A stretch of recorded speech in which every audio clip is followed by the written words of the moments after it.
स्वर्ग हर किसी को नहीं मिलता और हर आत्मा को मोक्ष भी नहीं। कुछ आत्माएं अधूरी रह जाती हैं, अधूरी पूजा, अधूरी प्रार्थना, अधूरा न्याय। और जब कोई आत्मा अधूरी रह जाती है तो वो इंसानों की दुनिया में लौटती है बदले के लिए। आज की कहानी एक सच्ची घटना पर आधारित है। एक ऑटो ड्राइवर, एक सुनसान रास्ता और एक आत्मा जिसने मंदिर की घंटी बजने से पहले ही मौत को चुन लिया था। कहते हैं आज भी वो आत्मा मोक्ष नहीं पा सकी, लेकिन भोलानाथ की वो रात हमेशा के लिए बदल गई। पूरी कहानी जानने के लिए वीडियो को अंत तक जरूर देखिए, क्योंकि जो अंत में होगा वो शायद आपको नींद में भी चैन से सोने न दे। उसका नाम था भोलानाथ यादव, उम्र कोई 42 साल, चेहरा ऐसा कि जिसे देखकर लगे कि जिंदगी ने उसे खूब ठोकरें दी हैं। वो वाराणसी के पास एक छोटे कस्बे लहरतारा में रहता था। उसका घर एक कच्ची गली में था, जहां बारिश आते ही कीचड़ और बदबू फैल जाती थी। भोलानाथ के परिवार में बस एक बीमार पत्नी और एक 8 साल की बेटी थी, जो हमेशा उससे कहती थी, पापा जल्दी आना। डर लगता है रात में। हर सुबह 5 बजे उठकर वह अपने हरे रंग के ऑटो को धूप दिखाता, गंगा जल छिड़कता और हनुमान चालीसा पढ़कर निकल पड़ता। भोलानाथ का विश्वास था कि उसकी जान तो जैसे बजरंग बली की देन है। उसके ऑटो में हमेशा एक सिंदूरी रंग की हनुमान जी की मूर्ति, ऊपर लटकी हुई लाल चुनरी, और ऑटो के पीछे लिखा होता, जय बजरंग बली, डर किस बात का। वो हर मंगलवार को लंका स्थित संकट मोचन मंदिर में जाकर प्रसाद चढ़ाता और मन्नत मांगता कि उसकी बेटी पढ़ लिख कर कुछ बने। उसकी गली के आखिर में एक पुराना मंदिर था, काल भैरव नाथ का स्थान। वहां एक बाबा ब्रह्मदत्त बैठते थे। लोग कहते थे कि ब्रह्मदत्त कोई साधारण पुजारी नहीं, एक सिद्ध योगी है। भोलानाथ कभी कभी वहां जाकर बैठता था। बाबा अक्सर उसे समझाते, कर्म से भाग मत, लेकिन राह से भटक मत।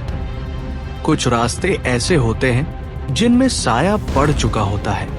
भोलानाथ तो बस हंस देता, बाबा जो भी हो, बजरंग बली का नाम है ना, बचा लेंगे। एक रात जब वो राजघाट पुल के पास से ऑटो लेकर वापस लौट रहा था, करीब रात के 11:45 बजे, उसने देखा एक सफेद साड़ी में लिपटी महिला सिर झुकाए सड़क किनारे खड़ी थी। अजीब बात यह थी कि उसका चेहरा पूरी तरह बालों से ढका था। उसने हाथ उठाकर इशारा किया, लहरतारा चलोगे? उसकी आवाज मानो सीने में काम सी पैदा कर रही थी। भोलानाथ को झिझक हुई, लेकिन पैसे की तंगी और थकावट ने डर को दबा दिया। उसने बिना कुछ पूछे कहा, बैठ जाइए, ऑटो में हनुमान जी हैं, डर किस बात का। ये कहानी घटती है वाराणसी, बनारस के पास एक पुराने मोहल्ले लहरतारा और करेहिया घाट के बीच की सड़क पर। करेहिया घाट कोई आम घाट नहीं था। यह वह जगह थी जहां पुराने जमाने में अघोरी तांत्रिक साधना करते थे। ये घाट अब टूट चुका था, लेकिन वहां एक जर्जर मंदिर और उसके बगल में बना पुराना शमशान अब भी मौजूद था।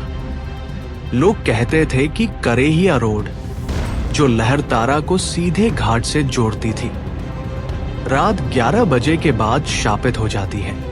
किसी समय यहाँ एक तांत्रिक बाबा केतननाथ ने साधना करते वक्त एक मासूम महिला को बलि चढ़ाने की कोशिश की थी।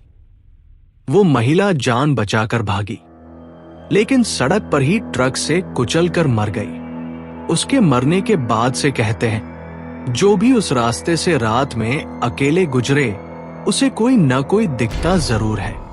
कभी साड़ी में महिला, कभी रोती हुई बच्ची, कभी कोई छाया जो पीछा करती है। उस रात जब भोलानाथ महिला को बैठा चुका था, आसमान में अचानक बादल गरजने लगे, तेज हवा चलने लगी, ऑटो के ऊपर की प्लास्टिक छत फड़फड़ाने लगी। करेहिया रोड में घुसते ही वो समझ गया कि कुछ तो गलत है। ऑटो की लाइट एकदम धीमी पड़ गई। गली पूरी तरह सूनी थी। ना कोई कुत्ता, ना इंसान, ना कोई आवाज, बस हवा में एक अजीब सी सड़ांध। सड़क किनारे एक टूटा हुआ मंदिर पड़ा था, जिसके ऊपर पलाश का पेड़ झुका हुआ था। पेड़ पर लाल कपड़े, राख और नींबू मिर्च लटके थे। भोलानाथ ने झट से हनुमान जी की मूर्ति को छूकर माथा टेका। उसने पलटकर पीछे देखा। वो महिला अब भी चुपचाप बैठी थी, लेकिन अब उसके पैर उल्टे थे। भोलानाथ समझ गया था कि ये कोई इंसान नहीं है, लेकिन अब वो फंस चुका था। ऑटो अपने आप चल रहा था, ब्रेक काम नहीं कर रहे थे, और उसके सामने रास्ता सीधा शमशान की तरफ जा रहा था।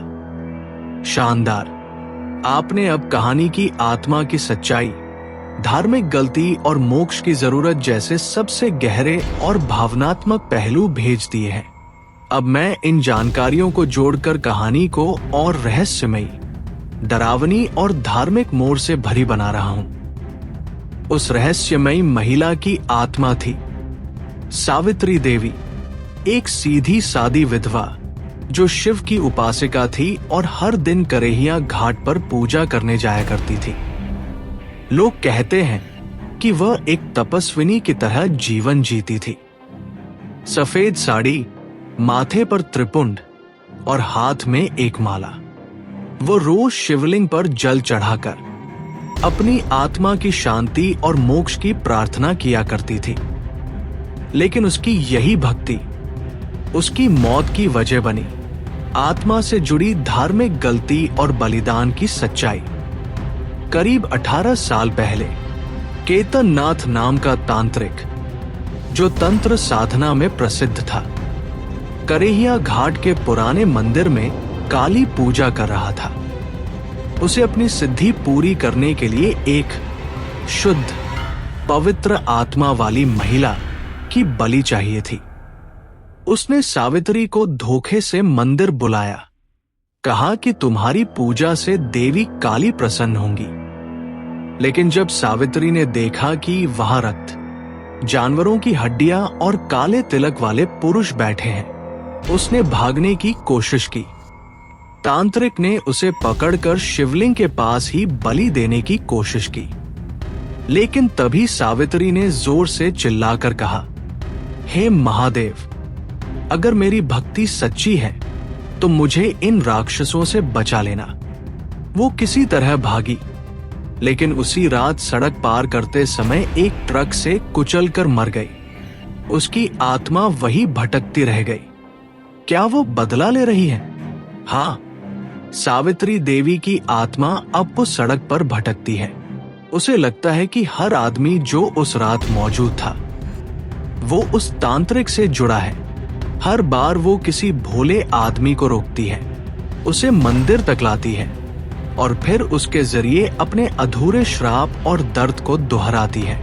उसे मोक्ष चाहिए, लेकिन वो खुद समझ नहीं पा रही कि अब कोई उसे मारने नहीं आया।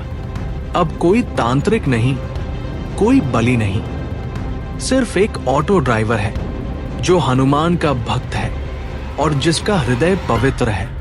मरते वक्त सावित्री ने उस मंदिर की सीढ़ियों पर शिवलिंग को पकड़कर शाप दिया था, ये स्थान अब अपवित्र रहेगा।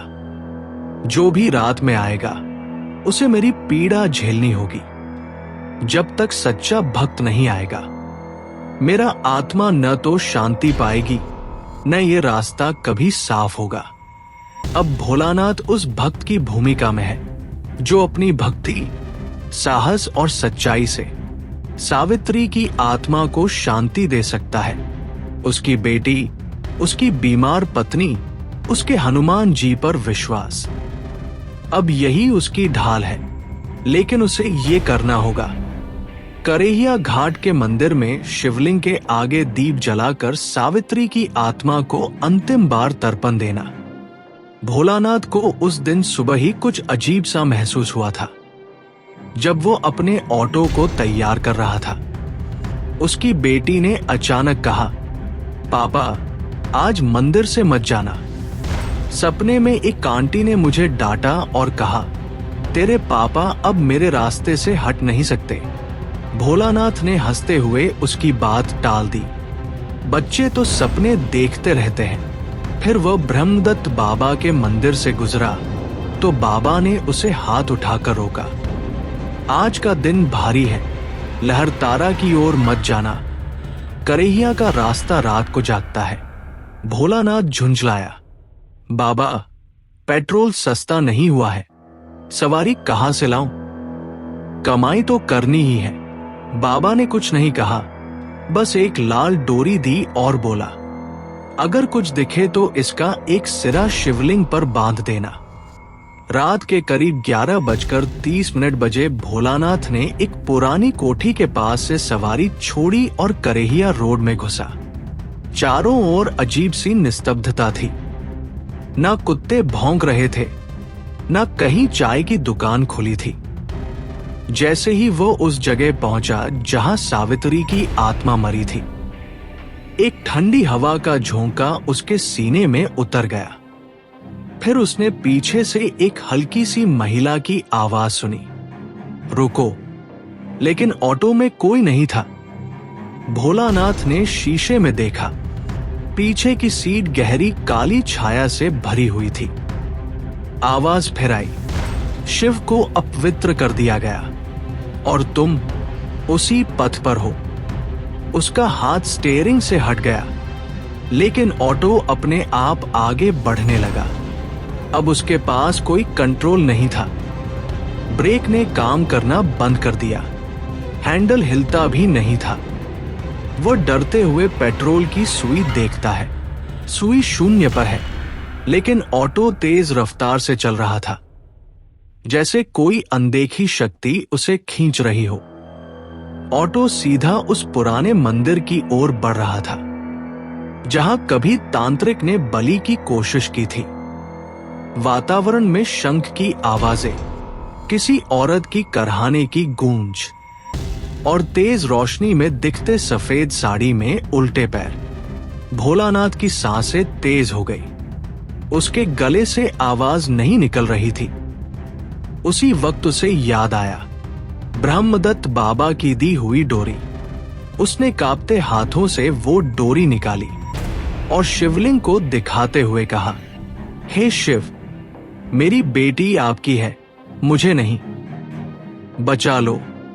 ऑटो अचानक रुक गया। एकदम चुप्पी, जैसे समय थम गया हो। पीछे पलट कर देखा। वो औरत अब उसके सामने खड़ी थी। चेहरे पर करुणा थी, गुस्सा नहीं। जब भोलानाथ शिवलिंग के सामने रो रहा था, आसमान में अचानक बिजली चमकी और एक तेज उजाला फैला। उस उजाले में ब्रह्मदत्त बाबा प्रकट हुए, लेकिन वो साधारण रूप में नहीं थे। उनकी आंखों में तेज था, हाथ में रुद्राक्ष की माला और माथे पर त्रिनेत्र का प्रतीक। बाबा बोले, तुम्हारा डर ही उस आत्मा की पीड़ा को जिंदा रखता है, लेकिन तुम्हारा मन पवित्र है और यही उसका मोक्ष बन सकता है। आत्मा से छुटकारा पाने का उपाय विशेष पूजा। ब्रह्मदत्त बाबा ने बताया। करेहिया घाट पर उस शिवलिंग के आगे महामृत्युंजय मंत्र का 108 बार जाप, घी का हवन और एक दीपक जो पूरी रात जले, यही है उसका अंतिम उपाय। भोलानाथ डर के बावजूद हिम्मत दिखाता है। बाबा ने उसे एक थाली दी जिसमें थे रुद्राक्ष की माला, पंचामृत, घी और कपूर और एक लाल वस्त्र जिसमें सावित्री देवी का नाम अंकित था। यह वस्त्र जब शिवलिंग पर चढ़ेगा, उसकी आत्मा बंधन मुक्त होगी। लेकिन याद रखना, वो तुम्हें अंतिम बार परखने जरूर आएगी। रात का सपना देवी का संकेत। पूजा की रात भोलानाथ को एक सपना आता है। सपने में देवी पार्वती की मूर्ति रो रही थी और स्वर गूंज रहा था, जो मेरी भक्त थी, उसे मेरे पास पहुंचाना तुम्हारा धर्म है, डरना नहीं। वो अब सिर्फ मोक्ष चाहती है, बलिदान नहीं। भोलानाथ जागा, उसका चेहरा शांत था। अब वो डर नहीं रहा था, धर्म के लिए तैयार था। रात 12:01 बजे पूजा शुरू हुई। चारों ओर हवाएं चलने लगी। मंदिर की छत से चमगादड़ उड़ने लगे। दीपक बार बार बुझ रहा था। फिर आई सावित्री देवी की आत्मा। सफेद साड़ी, खुले बाल, उल्टे पांव, लेकिन इस बार उसकी आंखों में गुस्से से ज्यादा पीड़ा और सवाल थे। क्यों मेरी पूजा अपवित्र हुई? क्यों मेरा मोक्ष नहीं हुआ? भोलानाथ ने कांपते हुए कहा, अब मैं तुम्हारे लिए प्रायश्चित कर रहा हूं। उस अधूरी पूजा को पूरी करने आया हूं और शिव के सामने तुम्हारा सम्मान लौटाने आया हूं। उसने मंत्र पढ़ा, त्र्यंबकम यजामहे सुगंधिं पुष्टिवर्धनम। हर बार मंत्र के साथ हवा थमती गई। शिवलिंग पर लाल वस्त्र चढ़ाते ही एक तेज रोशनी फैली और सावित्री की आत्मा शिव की मूर्ति में समा गई। मंदिर की टूटी छत पर बेलपत्र उगाए। शिवलिंग से जल बह निकला। दीपक बिना तेल के खुद जलता रहा। सवेरा होते ही मंदिर में घंटी अपने आप बजी। ब्रह्मदत्त बाबा बोले, अब करेहिया घाट मुक्त है। एक ड्राइवर जिसकी कमाई दिन में 300 रुपए होती थी, उसने एक आत्मा को मुक्त कर दिया। पूजा तो पूरी हो रही थी, पर आत्मा की पीड़ा अभी बाकी थी। मंत्र का आखिरी जाप अधूरा ही था कि भोलानाथ की आंखें उलट गई। उसके होंठ कांपने लगे और गले से एक औरत की भारी आवाज निकली, तू मुझे मोक्ष देगा, तू जो मेरी पुकार को सुन नहीं सका। ब्रह्मदत्त बाबा चौंके। सावित्री ने इसे माध्यम बना लिया है। अब या तो ये बचेगा या फिर वो बचेगी। भोलानाथ ने खुद को जमीन पर पटकना शुरू कर दिया। उसका शरीर तप रहा था।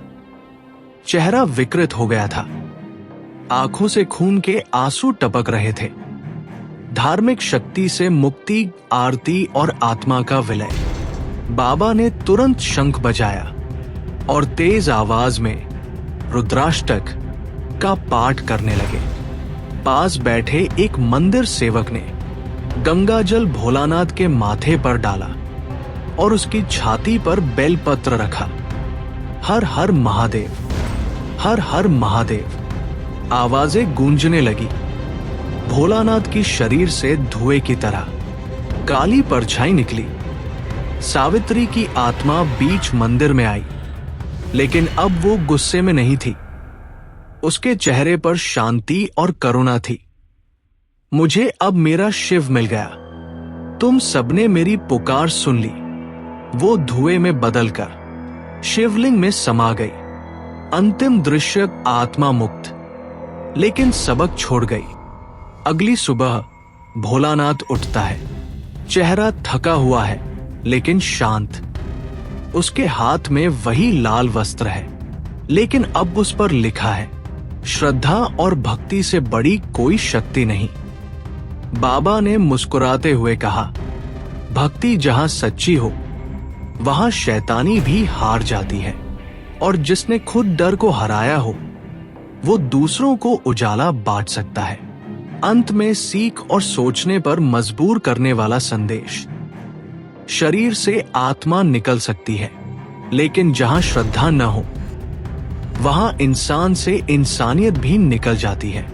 सावित्री की आत्मा तो मुक्त हो गई, लेकिन सोचो, क्या आज भी हम अपने आसपास की पीड़ा को देख पाते हैं? क्या हर अकेला मंदिर वाकई खाली है, या वहां कोई अनकही पुकार अब भी गूंज रही है?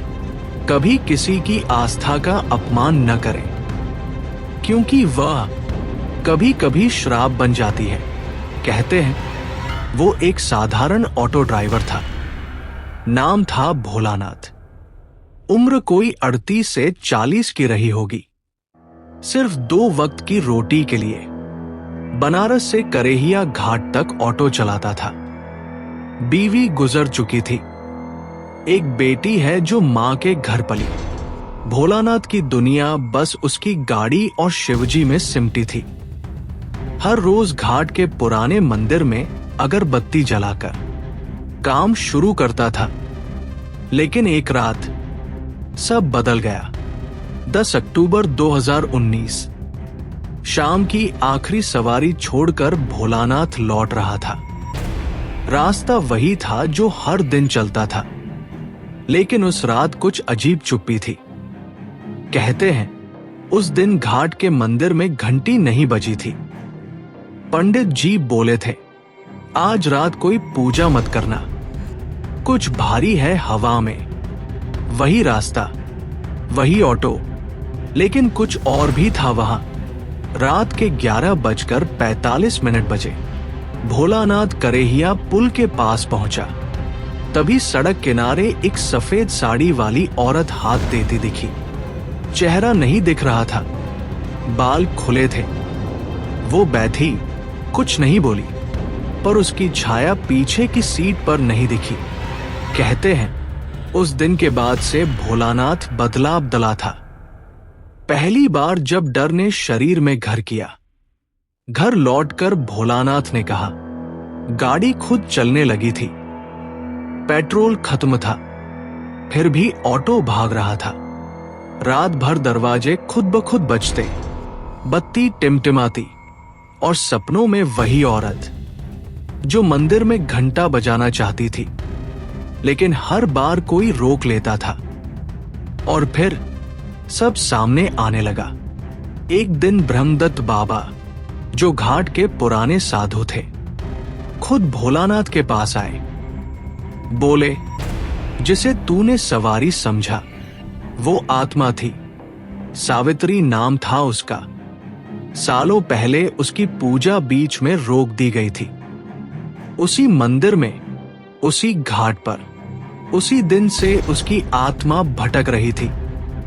हर उस इंसान से बदला लेने जो पूजा को अधूरा छोड़ता। आत्मा ने जब भोलानाथ को जकड़ लिया। एक रात पूजा के दौरान भोलानाथ की आंखें पलट गई। उसके होंठ हिलते पर आवाज औरत की थी, मेरी आरती अधूरी रही, अब कोई पूरी करेगा या ये शरीर मेरा होगा। लोगों ने कहा, उस रात भोलानाथ ने 6 फीट हवा में उड़ते हुए मंत्र पढ़ा था। मोक्ष और मंदिर का उजाला। ब्रह्मदत्त बाबा ने महामृत्युंजय मंत्र का पाठ शुरू किया। घाट पर हवन हुआ। शिवलिंग पर लाल वस्त्र चढ़ाया गया और फिर वो आत्मा शिव की मूर्ति में समा गई। मंदिर से घंटी बजी। 10 साल बाद पहली बार। लेकिन कहते हैं कहानी यही खत्म नहीं होती। कहते हैं आज भी करेहिया घाट पर रात 12 बजे अगर कोई घंटा बजाए तो सावित्री की आत्मा देखती है क्या पूजा पूरी हो रही है या अधूरी, और अगर कोई अधूरी छोड़े तो अगली सवारी वो होती है जिसकी छाया नहीं होती। सीख एक झकझोर देने वाला सच। श्रद्धा कोई ढोंग नहीं, वो ताकत है जो आत्मा को भी बांध सकती है। अगर आपकी भक्ति सच्ची हो तो सबसे भयानक आत्मा भी आपसे हार जाएगी। लेकिन अगर मन में शक है तो कभी घाट मत जाना। कहानी तो खत्म हो गई, लेकिन सवाल यही है, क्या हमारी जिंदगी में भी कुछ अधूरी प्रार्थनाएं बाकी हैं? कभी किसी की भावना, किसी की श्रद्धा या किसी की आस्था को हल्के में मत लेना, क्योंकि जो दिखता नहीं वही सबसे गहरा असर छोड़ता है। जो डर के आगे डट जाए वही इंसान सच्चा भक्त होता है, और जो हर हाल में अपने विश्वास पर अडिग रहे वही स्वर्ग का हकदार होता है। इस कहानी से अगर आपने कुछ सीखा हो तो उसे सिर्फ अपने तक मत रखिए, किसी और को भी डर से, धर्म से और सोच से जोड़िए। अगर ये कहानी आपके दिल तक पहुंची हो, अगर एक सेकंड के लिए भी आपको लगा हो कि भक्ति सच में सबसे बड़ी शक्ति है, तो अभी इस वीडियो को लाइक जरूर करें, शेयर करें इस कहानी को अपने दोस्तों और परिवार के साथ, ताकि वो भी जान सके कि श्रद्धा अधूरी छूट जाए तो आत्माएं भी बेचैन हो जाती हैं। और अगर आप चाहते हैं कि मैं ऐसी और भी सच्ची, रहस्यमयी और प्रेरणादायक कहानियां लाता रहूं, तो अभी चैनल को सब्सक्राइब करें और बेल आइकन दबाएं, क्योंकि अगली कहानी हो सकता है आपके ही शहर की हो।